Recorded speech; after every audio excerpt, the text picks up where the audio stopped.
हाँ तो दोस्तों, क्या हाल चाल है।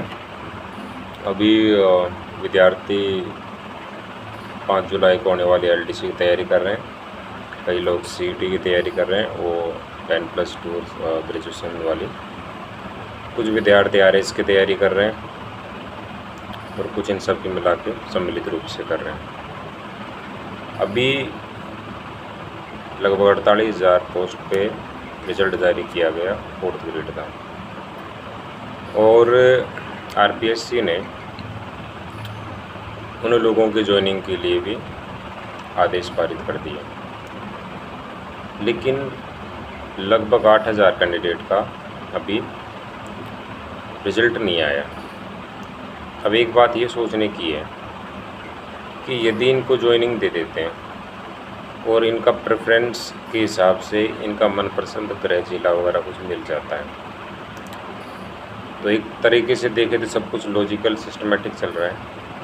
लेकिन 8,000 वो विद्यार्थी जिनका रिज़ल्ट अभी नहीं आया है, मान लो 2 महीने बाद, 1.5 महीने बाद रिज़ल्ट आए इनको ज्वाइनिंग देने के बाद, देन वो विद्यार्थी को फिर प्रेफरेंस बढ़ाएंगे कि आप प्रेफरेंस करिए और अपना संबंधित गृह जिला वगैरह भरिए। अब इस केस में यदि किसी को नंबर अच्छे हैं, जिनमें 8,000 में से किसी के अच्छे नंबर हैं, और वो कहता है कि मैं मेरी जो प्रेफरेंस है, मेरिट रैंक है, उसमें बहुत शानदार मेरे नंबर है, तो मेरे को ये ज़िला मिलना चाहिए। लेकिन इन 48,000 को ज्वाइनिंग देने के बाद वो उनको नहीं मिल पाएगा, क्योंकि हर विभाग के अंदर लिमिटेड कर्मचारी, जब ये कर्मचारी वहाँ पहुँच जाएंगे तो उन कर्मचारियों को मौका नहीं मिलेगा।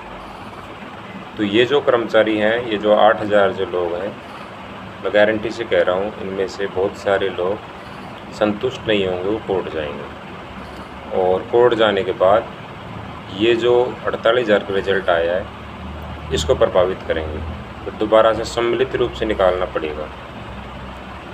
तो ये एक पेचीदा मामला है, ऐसा पहले हो चुका है, इसलिए मैं आपको कह रहा हूँ। और ऐसा आलोक राज जी ने भी कहा था कि किसी भर्ती के अंदर ऐसा हुआ था कि कुछ कैंडिडेट को छोड़ के दूसरों का रिजल्ट निकाला गया, इस कारण से वो मामला कोर्ट में गया। अब सरकार आगे क्या करेगी, जितना मेरे को लगता है कि रोज़गार मेले में कुछ चुनिंदा लोगों को जो ज्वाइनिंग लेटर दे देंगे, बाकी 48,000 को ऐसे कैसे यथावत रखेंगे, रिजल्ट निकाल दिया उनका, जब तक उन 8,000 का कुछ कंक्लूजन नहीं निकल जाता। और दूसरी बात जो कोर्ट ने कहा है, मिनिमम पासिंग मार्क्स क्राइटेरिया, उनका कुछ सॉल्यूशन नहीं निकल जाता, तब तक इन 48,000 लोगों को ज्वाइनिंग नहीं देंगे। अब ये कब तक हो पाएगा, इसमें कितना टाइम लगेगा, ये आने वाला समय बताएगा। कुल मिला के ये निष्कर्ष निकलता है कि यदि कोई विद्यार्थी आप में से ये सोच रहा है कि ज्वाइनिंग महीने 2 महीने में मिल जाएगी, तो वो सरासर गलत सोच रहा है। बिल्कुल इच्छा तो सभी की होती है कि टाइम के ऊपर ज्वाइनिंग मिल जाए, लेकिन परिस्थितियाँ ही कुछ ऐसी बन रही हैं कि वास्तव में टाइम के ऊपर ज्वाइनिंग नहीं मिलेगी। मैं अक्सर कहता हूँ कि जुलाई 2027 से पहले आपको ज्वाइनिंग नहीं मिलेगी। ये कोई यूट्यूबर नहीं कहता, मैं कहता हूँ। अब जो विद्यार्थियों का सिलेक्शन हुआ है, वो विद्यार्थी इस बात से नाराज़ होते हैं। अब देखो, कोई नाराज़ हो, कोई खुश हो, उसे कोई फ़र्क नहीं पड़ता। The truth is truth. दूसरी बात, अभी एलडीसी की बात करता हूँ। 5 जुलाई को एलडीसी एग्ज़ाम है, 1-2 दिन बीच में बचे हैं। इस दौरान आप एमसीक्यू सॉल्व कर सकते हैं। इंग्लिश में कोई दिक्कत है तो आप इंग्लिश में जो बहुत अच्छी किताबें हैं तो केवल उनके एमसीक्यू सॉल्व करो।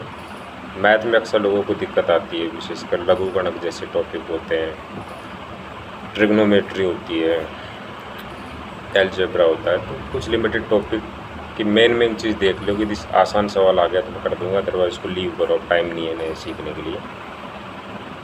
एलडीसी का जुलाई में एग्ज़ाम लग रहा है, तो अक्टूबर-नवंबर तक रिज़ल्ट आएगा, मार्च-अप्रैल तक टाइपिंग होगी, अगली जुलाई-अगस्त तक ज्वाइनिंग मिले। ये होगा पूरा सीन। अक्सर मैंने फील किया है, जिस महीने में किसी साल में रिटन एग्ज़ाम होता है, सामान्यतः अगले साल उसी महीने में ज्वाइनिंग मिलती है, यदि सब कुछ सिस्टमेटिक ढंग से चलता गया। अब बात लटकने को आ जाए किसी कारणवश, तो कोई भर्ती 3 साल भी लटक सकती है, 5 साल भी लटक सकती है। वो विद्यार्थियों का एक दुर्भाग्य है। सामान्यतः 1 साल में पूरी हो जाती है। दूसरी बात कि सरकार चाहे तो क्या नहीं कर सकती। कुछ दिनों पहले तक पूरे राजस्थान में ये था कि 4th ग्रेड की भर्ती का रिजल्ट 3 महीने बाद आएगा, 2 महीने बाद आएगा। पीएच का मामला, कोर्ट का मामला, फिर अचानक से रिजल्ट कैसे आ गया।